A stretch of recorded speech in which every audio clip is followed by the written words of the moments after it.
Kita lanjutkan materi perkuliahan kita yang berikutnya, yaitu mengenai metode evaluasi survei error.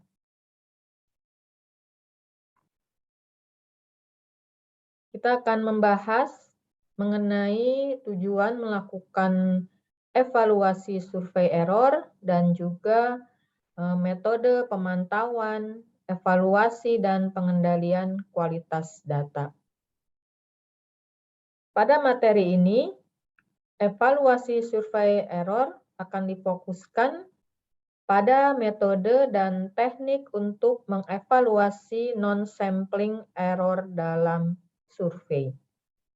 Jadi, di sini kita hanya akan mempelajari bagaimana melakukan evaluasi terkait non-sampling error dalam survei. Tujuan dari melakukan evaluasi error pada survei begitu banyak dan bervariasi, tergantung pada tahapan proses survei mana yang akan dievaluasi. Yang pertama adalah evaluasi dilakukan pada saat mendesain survei. Apa tujuannya? Kemudian, saat survei sedang berlangsung dan juga setelah survei berlangsung atau biasa disebut dengan post survei. Tujuan evaluasi survei atau tujuan evaluasi error survei pada saat mendesain survei ini evaluasi dilakukan dengan membandingkan beberapa desain alternatif dalam rangka memilih kombinasi parameter dalam desain yang mampu memberikan data dengan kualitas terbaik sesuai dengan biaya yang tersedia. Nah, contohnya misalnya, studi evaluasi dilakukan dengan membandingkan respon rate, kemudian tingkat kelengkapan data, respon reliability, dan juga biaya dari dua moda pengumpulan data dengan tujuan untuk menentukan mode mana yang lebih ingin dipilih. Nah, studi ini lebih sering disebut dengan pilot study. Jadi untuk melakukan suatu survei dilakukan persiapan ya untuk memilih atau menentukan desain mana yang akan digunakan pada survei. Biasanya di BPS sebelum melakukan survei itu juga dilakukan pilot study ya. Contohnya yang saya alami adalah pada saat melakukan sensus ya. Sensus 2010 di mana tahapannya begitu banyak ya. Ya tentu saja di awal adalah dengan melakukan pilot study. Nah, kalau yang saat ini BPS sedang lakukan adalah berkaitan dengan sensus pertanian, di mana BPS sudah melakukan beberapa pilot study dalam rangka menyiapkan sensus pertanian. Nah, ini juga dilakukan melalui praktek kerja lapangan mahasiswa STIS yang tahun ini ya, tahun akademik 2021-2022, temanya adalah mengenai sensus atau mengenai data-data pertanian. Jadi dalam melakukan sensus ya, contohnya yang 2023, itu persiapannya sudah dilakukan sejak tahun ini, bahkan mungkin sejak tahun kemarin ya, tahun 2020. Nah, itu gunanya adalah supaya nanti bisa ditentukan ya, mode mana yang memiliki kualitas terbaik sesuai dengan biaya yang tersedia ataupun sesuai dengan keadaan nanti ya. Misalnya pandemi masih berlangsung, maka dilakukan misalnya tadi dengan melakukan mitigasi dan sebagainya. Kemudian yang kedua adalah tujuan evaluasi error survei pada saat survei atau pengumpulan data sedang berlangsung. Nah, upaya evaluasi ini dilakukan dengan melakukan pengendalian dan penjaminan kualitas. Tujuannya apa? Tujuannya adalah untuk mengendalikan error survei pada saat pengumpulan data dan untuk memastikan bahwa proses pengumpulan data memenuhi standar kualitas tertentu yang sudah ditentukan. Contohnya adalah yang pertama, dengan memantau, pewawancara, dan memverifikasi pekerjaannya untuk memastikan bahwa pedoman wawancara benar-benar diikuti oleh si pewawancara. Yang kedua, bisa juga dilakukan ya dengan menanyakan kembali kuesioner yang sudah diisi kepada responden untuk memeriksa konsistensi jawaban dari responden. Ya, tentu saja ini harus menggunakan kuesioner yang sama. Atau bisa juga dilakukan dengan memastikan bahwa alur pada instrumen sudah benar dan bisa memandu pewawancara untuk melakukan wawancara dengan benar. Nah, ini adalah tujuan dan juga kegiatan yang bisa dilakukan pada saat survei sedang berlangsung. Yang ketiga adalah setelah survei atau pengumpulan data selesai atau biasa disebut dengan post survei. Nah, beberapa tujuan dari post survei ini bisa dibedakan menjadi 3 ya. Yang pertama adalah mengoptimalkan survei di masa depan. Artinya, ketika survei ini akan dilakukan di masa depan, maka harapannya adalah dengan hasil post survei tersebut, itu menghasilkan rekomendasi-rekomendasi yang bisa meningkatkan kualitas survei di masa depan.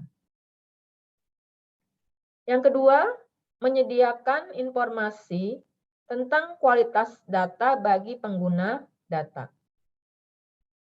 Nah, ini menjadi penting karena tentu saja data digunakan untuk pengambilan kesimpulan dan juga mungkin penentuan kebijakan. Dengan mengetahui kualitas data yang akan digunakan, akan lebih bisa menghasilkan kesimpulan ataupun kebijakan yang lebih baik tentunya. Kemudian yang ketiga adalah mendapatkan data yang bisa digunakan dalam melakukan penyesuaian estimasi survei akibat bias non-sampling. Nah, tapi yang ketiga ini mungkin agak tanda kutip berat untuk dilakukan karena harus dirancang sedemikian rupa sehingga hasilnya itu, hasil post survei ini bisa memperbaiki hasil estimasi survei, misalnya ketika diketahui bahwa sudah terjadi bias non-sampling pada saat dilakukan pengumpulan data. Nah, ini adalah 3 tujuan evaluasi survei setelah survei selesai dilakukan atau biasa disebut dengan post survei evaluasi. Ya, jadi evaluasi pada saat post survei.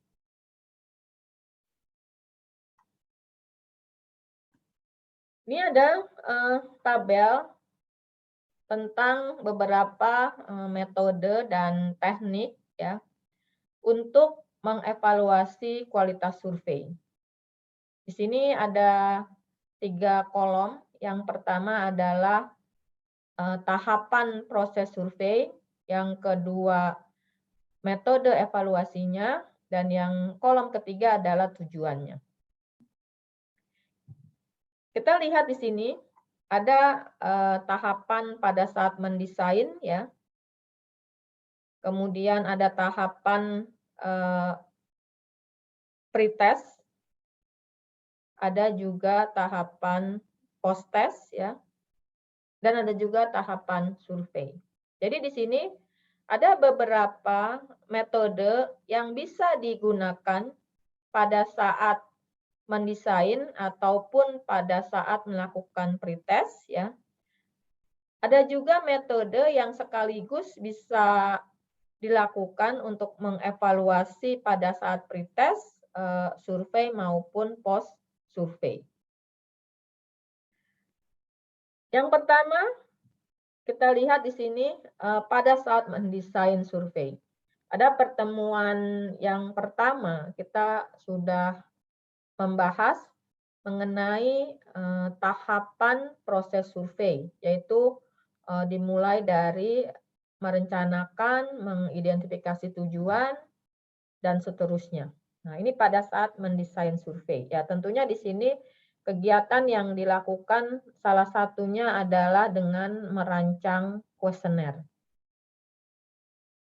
Pada saat mendesain kuesioner atau pada saat merancang kuesioner, metode evaluasi yang bisa dilakukan adalah dengan menggunakan review dari para ahli terkait dengan kuesioner yang akan digunakan.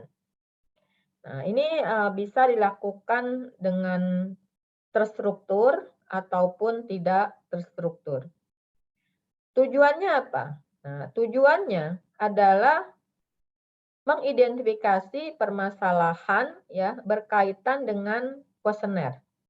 Misalnya layout ya, kemudian formatnya, kemudian kata-kata atau kalimat yang digunakan pada kuesioner ya, kalimat pertanyaan, kemudian urutan pertanyaan dan juga instruksi-instruksi di dalam pertanyaan. Nah, ini menjadi penting. Kita sudah membahas sebelumnya mengenai error yang berkaitan dengan desain kuesioner. Yang kedua adalah pada saat mendesain dan atau juga pada saat melakukan pretest. Nah, ini bisa menggunakan yang namanya metode kognitif. Bisa dilakukan dengan behavior coding, kemudian bisa juga dilakukan dengan cognitive interviewing atau metode lainnya. Nah, tujuannya untuk apa? Tujuannya adalah untuk mengevaluasi ya satu atau lebih tahapan dari proses respon. Kita sudah membahas ya bagaimana proses respon dari seorang responden ketika mereka ditanyakan beberapa pertanyaan pada pertemuan sebelumnya. Kemudian yang ketiga adalah pada saat pretest, pada saat survei dan post survei. Ada namanya metode debriefing ya. Sebetulnya ini seperti apa? Focus group discussion atau FGD ya. Nah, bisa dilakukan dengan melakukan yang pertama ini interviewer group discussion atau seperti FGD. kemudian juga responden fokus grup. Jadi ada untuk fokus grup untuk pewawancara dan fokus grup untuk responden. Nah, tujuannya apa di sini? Yaitu untuk mengevaluasi kuesioner dan juga prosedur pengumpulan data. Kemudian pada saat pretest atau bisa juga pada saat survei yaitu dengan melakukan observasi ya, pengamatan. Ini bisa dilakukan dengan pengamatan oleh supervisor ya, oleh pengawas, bisa juga monitoring menggunakan telepon ataupun juga menggunakan media perekaman. Di sini tujuannya tentu saja untuk mengevaluasi kinerja dari si pewawancara ya. Selain itu bisa juga mengidentifikasi permasalahan pada kuesioner. Karena pada saat pretest atau survei ini ada kuesioner yang digunakan. Kemudian pada saat post survei. Pada saat post survei atau setelah survei selesai dilakukan, ini bisa dilakukan dengan post survei analisis, di mana metodenya bisa melalui eksperimen, percobaan, kemudian juga melakukan observasi dengan mungkin non-random ya, kemudian juga melakukan konsistensi secara internal dan juga validasi secara eksternal. Nah, ini post survey analysis. Yang kedua bisa dilakukan dengan post survey data collection. Ya, artinya dilakukan lagi pengumpulan data ya oleh tentu saja oleh orang yang berbeda, di mana orang tersebut harus memiliki kemampuan yang lebih baik dalam hal pengumpulan data dibanding dengan si pewawancara. Di sini ada gold standard method ya, dan ada non-response follow-up study. Nah, untuk post survey analysis tentu saja di sini untuk membandingkan beberapa metode alternatif dalam pengumpulan data, kemudian bisa juga mengestimasi komponen dari MSE ya. Berarti ini melakukan validasi terhadap estimasi survei ya. Kemudian bisa juga mengestimasi satu atau lebih komponen-komponen dari MSE. Pada pertemuan sebelumnya kita sudah membahas apa saja komponen di dalam MSE atau di dalam mean square error. Nah, ini adalah beberapa metode dan teknik di dalam melakukan evaluasi pada survei dalam rangka meningkatkan kualitas survei. Kita lihat yang mengenai cognitive method ya. Nah, cognitive method ini tadi sudah dibahas atau di tabel ya, diperlihatkan ada 3 metode kognitif. Yang pertama adalah behavior coding. Behavior coding di sini melibatkan penggunaan skema coding untuk mengklasifikasikan berbagai jenis proses wawancara antara pewawancara dan responden selama wawancara ke beberapa kategori perilaku.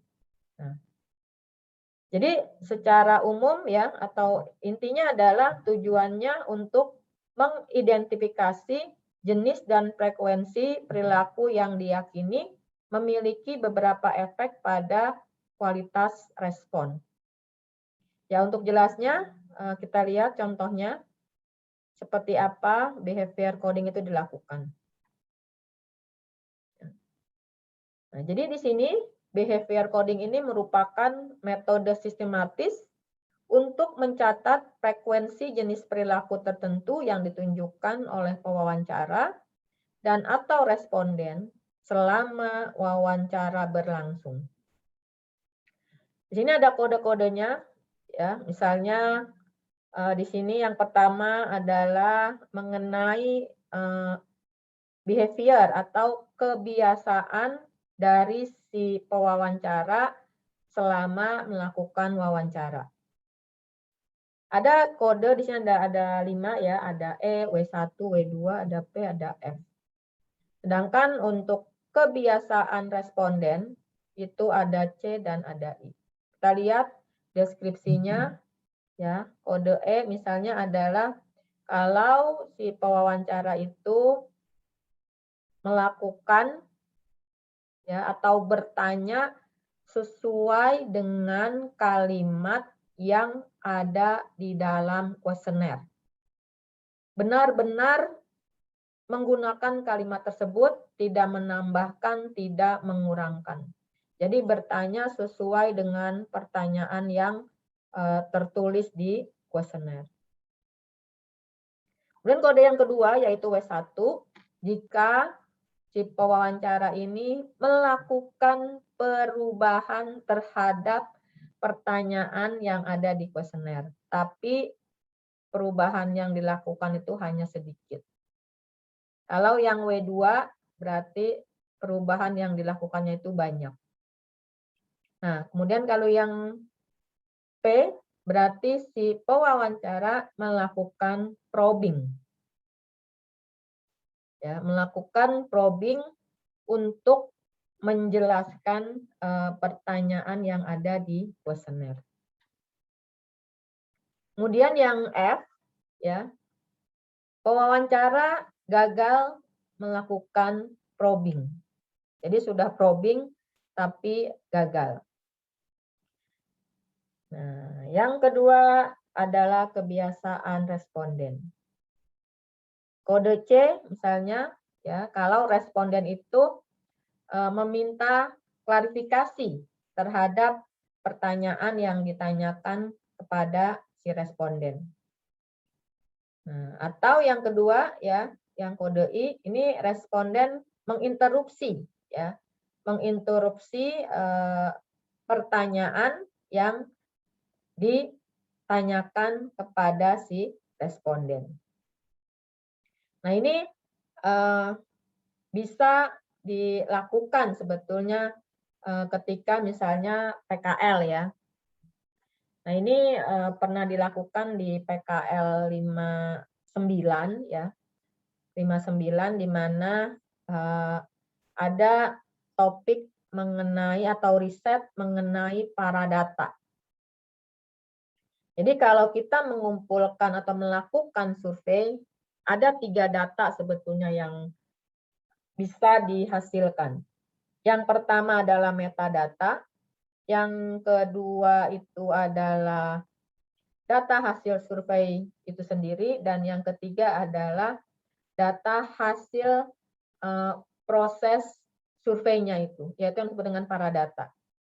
Jadi ini ya mengenai behavior coding ini ya, ini sebetulnya disebut sebagai paradata. Nah, di sini nanti dari paradata ini bisa diidentifikasi potensi atau penyebab ya, kemungkinan penyebab kesalahan pada hasil estimasi.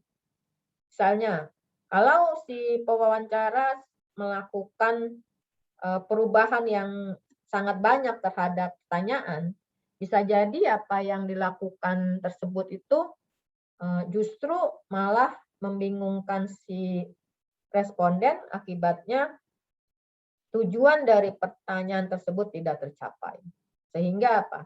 Sehingga jawabannya itu bisa menjadi salah.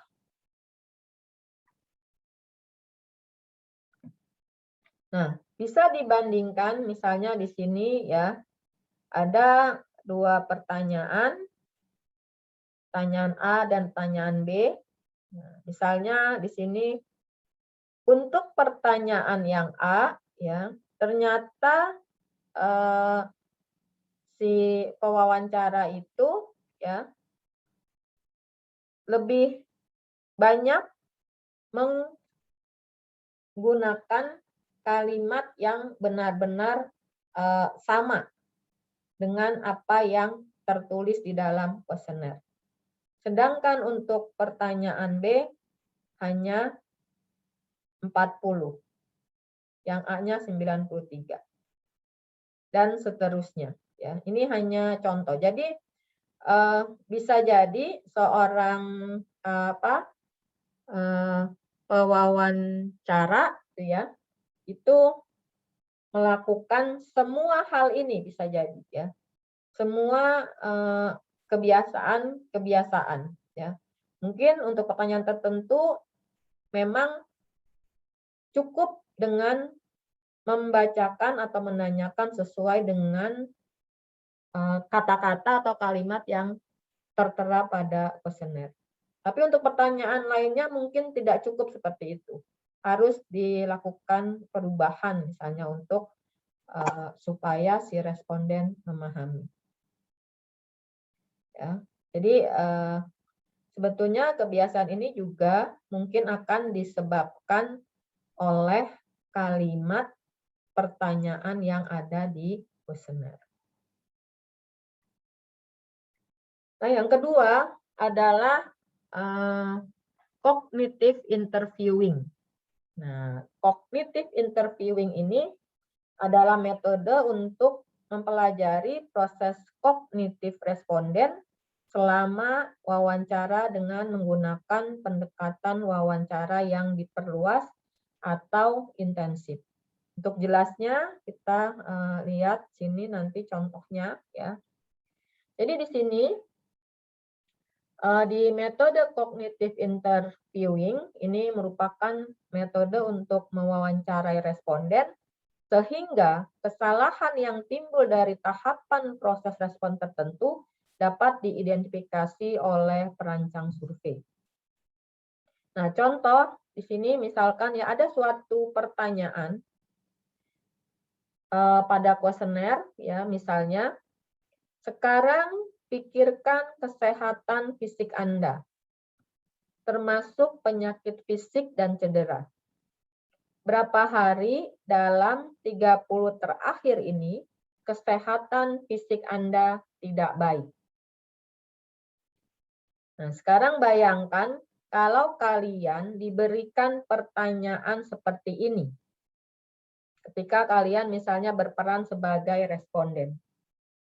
Apakah akan langsung menjawab ya atau akan berpikir dulu ya, merekam dulu ya apa yang diinginkan oleh pertanyaan ini. Nah, misalnya setelah berpikir lama, responden menjawab sekitar 2 hari. Apakah pewawancara langsung mempercayai seperti ini? Apakah yakin bahwa memang jawabannya ini 2 hari sesuai dengan apa yang ditanyakan? Nah, ini bisa dipelajari atau bisa dievaluasi melalui cognitive interviewing. Nah, setelah diberikan jawaban, nah, pewawancara melakukan serangkaian pertanyaan tentang proses yang digunakan oleh si responden ketika responden tersebut menjawab pertanyaan dengan 2 hari tersebut. Yang pertama adalah pertanyaannya, bagaimana Anda memutuskan jumlah hari itu atau jumlah hari tersebut? Karena di pertanyaan kita lihat di sini ada berapa hari dalam 30 hari terakhir. Kemudian yang pertanyaan kedua, ya, jelaskan ya untuk saya atau jelaskan kepada saya penyakit dan luka yang Anda masukkan ke dalam jawaban Anda. Artinya 2 hari ini penyakit dan luka apa yang dimaksud gitu ya. Nah, kemudian yang ketiga, apakah Anda memiliki kesulitan untuk menentukan apakah hari baik atau tidak baik? Jadi kita lihat kan, berapa hari dalam 30 tahun pesan fisik Anda tidak baik. Jadi Kalau misalnya si responden menjawab, "Oh iya saya kesulitan menentukan baik tidak baik." Berarti gimana kira-kira jawaban yang 2 hari tersebut? Oke, itulah cognitive interviewing. Nah, kemudian metode kognitif lainnya adalah ya yang berdasarkan laboratori ya. Misalnya dengan respon latens, thickness, dan sorting. Tapi ini kita tidak bahas banyak. Di sini saya hanya ingin menyampaikan yang respon latensi ya. Jadi di sini respon latensi ini merupakan seperangkat teknik untuk mengukur dan menganalisa waktu yang dibutuhkan si responden untuk menjawab pertanyaan tertentu. Nah, ini juga dilakukan pada PKL 59D3. Ini kita lewatkan. Nah, kemudian metode yang berikutnya adalah debriefing ya atau pretest observation ya. Nah, ini metode debriefing ini dapat memperoleh informasi yang berguna untuk evaluasi survei baik dari responden maupun pewawancara. Ya, di sini biasanya dilakukan dengan fokus group discussion ya, semacam apa ya, mengobrol tapi lebih sifatnya itu formal dan terstruktur. Nah, kemudian pretesting juga dapat digunakan selama survei untuk memantau kualitas data di lapangan atau melalui fasilitas telepon, yaitu untuk keperluan menguji atau mengevaluasi kuesioner. Nah, untuk survei pretesting yang dilakukan menggunakan wawancara melalui telepon terpusat, ini juga bisa dilakukan ya. Nah, ini pemantauan panggilan telepon adalah metode yang sering digunakan. Tapi apakah ini sering juga digunakan di Indonesia? Sepertinya mungkin BPS belum ya. Nah, ini debriefing dan pretest observasi. Nah, kemudian sekarang kita masuk ke kalau tadi evaluasi atau metode evaluasi pada saat mendesain dan pretesting survei. Nah, sekarang adalah metode evaluasi pada saat survei dilakukan melalui monitoring dan juga pengendalian di dalam menjaga kualitas data atau di dalam meningkatkan kualitas data. Nah, metode pengendalian ya, jadi quality control methods ya, yaitu pengendalian. Nah, di sini metode ini itu diterapkan pada berbagai tahapan survei untuk meningkatkan kualitas data. Kemudian juga untuk memastikan apakah telah memenuhi standar yang dapat diterima dan untuk mengumpulkan informasi tentang kualitas data. Yang kedua adalah melakukan semacam pengawasan ya dan juga pengamatan ya, yaitu supervisory observation daring data collection. Artinya pengawasan dan observasi pada saat pengumpulan data. Nah, di sini ya mengamati pewawancara secara langsung saat mereka melakukan wawancara bisa sangat efektif untuk mengidentifikasi jenis kesalahan tertentu dari pewawancara sehingga tindakan korektif dapat dilakukan. Artinya tindakan perbaikan itu bisa segera dilakukan. Nah, di sini pengamatan langsung terhadap wawancara juga bisa mendeteksi kesalahan lain yang tidak disebabkan oleh pewawancara. Di dalam survei-survei BPS, ya biasanya seorang pengawas itu ditugaskan untuk mengawasi pewawancara yang di bawah pengawasannya, ya biasanya di awal-awal wawancara itu harus diawasi. Nah, ini kegiatan ini ya sebetulnya evaluasi mengenai pengawasan dan observasi ini itu dilakukan secara struktur, artinya aturannya jelas ketika dilakukan sensus penduduk tahun 2010 ya. Di sana sudah diatur bagaimana metode dalam mengawasi dan observasi pewawancara. Nah, ini tentu dilakukan di awal-awal sehingga kesalahan-kesalahan yang timbul tersebut bisa diperbaiki. Nanti kita lihat di pedoman sensus penduduk 2010 ya. Nah, di sini metode yang bisa digunakan dalam pengawasan dan observasi ya tentu bisa melalui telepon ya, monitoring melalui telepon, atau bisa melakukan pengawasan dan observasi secara langsung ke lapangan. Artinya pada saat si pewawancara itu melakukan pengumpulan data. Nah, di sini metode monitoring atau kegiatan dari monitoring dan observasi secara langsung di lapangan bisa digunakan menggunakan media perekaman ya. Jadi wawancara direkam ya melalui suatu alat gitu ya.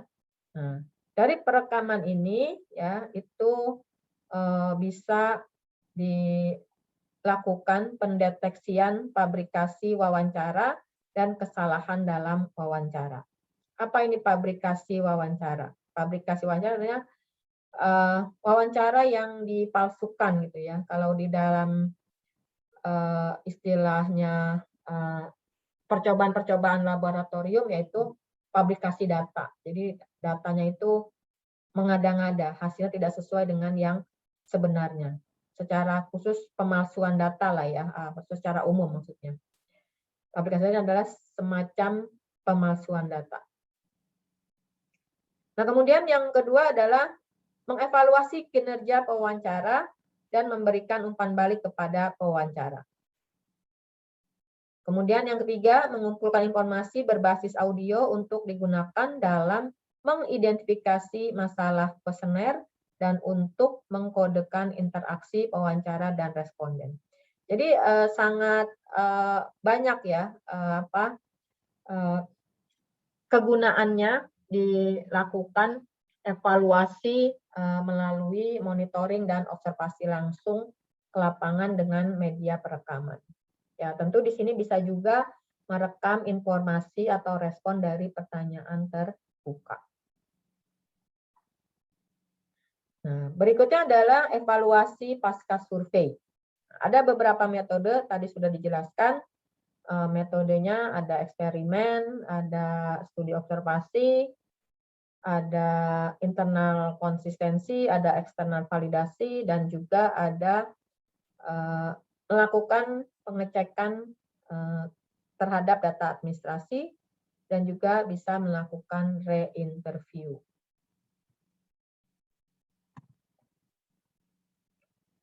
Apa yang dimaksud dengan eksperimen? Nah, eksperimen di sini adalah kegiatan pengumpulan data yang dilakukan dalam kondisi terkendali untuk menemukan efek atau prinsip yang tidak diketahui. Kemudian juga untuk menguji atau menetapkan hipotesis atau untuk menggambarkan prinsip yang diketahui. Nah, di sini maksudnya terkendali bahwa kalau di eksperimen ini ada yang namanya perlakuan yang sudah ditentukan. Nah, kalau studi observasi ini perlakuan ya telah ditentukan sebelum pengambilan sampel, tetapi tidak berada dalam kendali eksperimen. Artinya, membuat suatu perbandingan antar kelompok di mana kelompok dibentuk oleh karakteristik alami unit tanpa manipulasi eksperimental. Artinya misalnya kelompok antara laki-laki dan perempuan misalnya. Nah, itu tidak ditetapkan sudah ditetapkan ya di sebelumnya, tapi tidak ada di sini seperti kondisi yang dikendalikan, ya. Nah, ada namanya internal konsistensi, yaitu perbandingan dua atau lebih variabel yang dikumpulkan dalam survei yang sama, yang diketahui sangat berkorelasi. Nah, kalau misalnya diketahui bahwa kedua variabel atau lebih variabel tersebut berkorelasi, tentu ketika semua variabel tersebut dikumpulkan, maka akan terjadi redundant. Karena variabel tersebut ternyata mengukur karakteristik yang sama. Nah, ini tentu berpotensi juga menimbulkan error, sehingga mungkin cukup satu saja ya, variabel yang digunakan. Yang ketiga adalah eksternal validasi. Ya, di sini adalah proses untuk mengevaluasi estimasi survei, di mana estimasi dari survei dibandingkan dengan estimasi eksternal yang dianggap lebih akurat. Ya. Nah, dianggap lebih akurat di sini ada istilahnya namanya gold standard. Nah, di sini gold standard ya harus sudah ditentukan mana data yang dianggap gold standard. Nah, estimasi eksternal ini bisa merupakan estimasi dari sensus yang terbaru atau dari survei yang dianggap sebagai gold standard. Jadi kita harus ada pembandingnya atau pembanding untuk melakukan validasi tentu dengan data yang terbaik atau data yang kualitasnya lebih baik. Atau menggunakan ya pengecekan dengan data administrasi.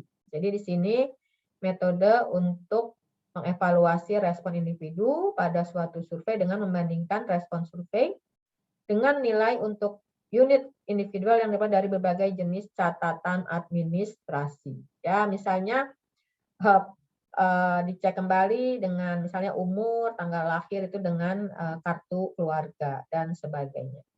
Ya. Nah, tentu saja asumsi utama penggunaan catatan administrasi ini untuk tujuan evaluasi adalah ya bahwa catatan tersebut berisi informasi yang bebas dari kesalahan. Artinya kita tentu saja menggunakan pembanding ya seperti tadi gold standard itu ya bahwa data tersebut tidak mengandung kesalahan. Ketika kita menggunakan misalnya kartu keluarga atau KTP atau apa ya, bisa jadi juga belum sepenuhnya bebas dari kesalahan. Kemudian juga ya yang bisa timbul masalah ya ketika kita menggunakan data administrasi sebagai bahan pembanding, itu bisa terjadi masalah berkaitan dengan periode waktu yang digunakan. Ya. Jadi kadang terjadi periode waktu yang berbeda antara data administrasi dan data survei. Ya. Kemudian karakteristik yang dilaporkan dalam sistem administrasi bisa tidak persis sama dengan karakteristik yang diukur di dalam survei. Nah, kemudian untuk menghemat biaya studi evaluasi, ya, metode pengecekan dengan data administrasi ini mungkin terbatas pada area geografis tertentu ya yang tentu saja sangat terbatas sehingga kesimpulan di luar populasi yang terbatas ini bisa tidak benar, artinya berpotensi mengandung kesalahan. Nah, catatan administrasi bisa jadi rawan kesalahan dan terkadang sangat aneh ya. Nantilah kalian kalau lihat-lihat data administrasi ya. Nah, yang berikutnya metode re-interview, artinya melakukan peninjauan kembali melalui interview atau melalui wawancara ya untuk beberapa pertanyaan tertentu ya yang dianggap penting misalnya ya tentu dengan pertanyaan yang sama yang diajukan pada saat survei. Nah, ini sebetulnya yang sering dilakukan di BPS. Saya beberapa kali pernah mengikuti post survey enumeration namanya PES kalau di BPS ya. Nah, ini juga pernah dilakukan pada saat dilakukan kegiatan monitoring kualitas pada saat sensus penduduk 2010. Nah, ini contoh ya dengan re-interview di sini ya. Jadi ada metode interviewnya, saya lihat telepon, face to face, ada juga perempuan dan laki-laki di sini ya. Ada hasil survei, ada berdasarkan data administrasi ya, berdasarkan ini mengenai pajak ya, tax authority amount.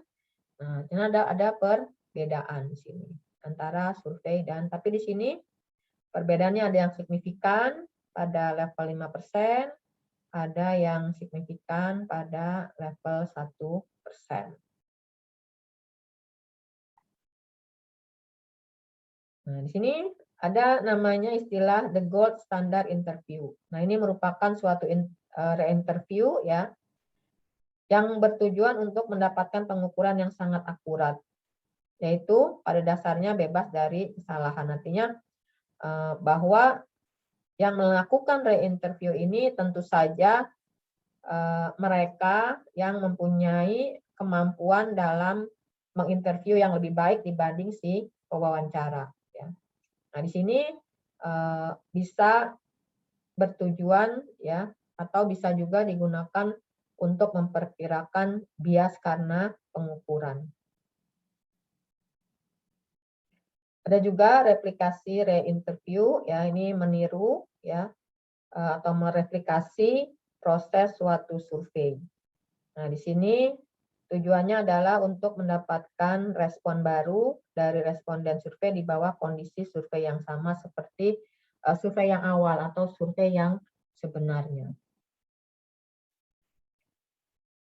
Nah, ini ada beberapa metode post survei, nanti silahkan dipelajari ya mengenai tipe dari re-interviewnya, kemudian tujuannya dan juga, nah ini ya bedanya goal dan objektif gitu ya. Ada sebetulnya kalau diartikan sama-sama tujuan ya, goal dan objektif. Nah, ini nanti silahkan dipelajari mengenai metode post survey.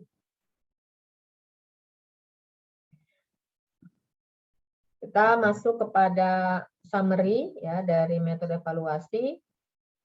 Yang pertama adalah berkaitan dengan tujuan dari profil kualitas survei. Pertama, untuk mendeskripsikan secara terperinci desain survei, estimasi dan prosedur temuan data pada suatu survei. Kemudian, untuk memberikan ringkasan komprehensif tentang apa yang diketahui mengenai semua sumber error dalam survei, sampling serta non-sampling error. Yang ketiga, untuk mengidentifikasi pada tahapan proses survei yang mana pengetahuan tentang non-sampling error masih kurang. Keempat, untuk merekomendasikan perbaikan proses survei guna mengurangi error pada survei. Kemudian, yang kelima, untuk menyarankan pada area mana diperlukan atau pada tahapan mana diperlukan penelitian evaluasi dan metodologi lebih lanjut untuk memperluas dan meningkatkan pengetahuan tentang mean square error dari estimasi survei. Nah, ini ada beberapa contoh outline ya untuk mendefinisikan profil kualitas ya. Nah, ini ada outline-nya.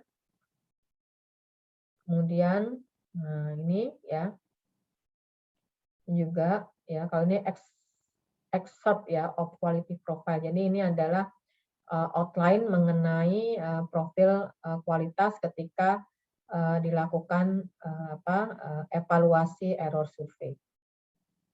Nah, itu demikian. Terima kasih.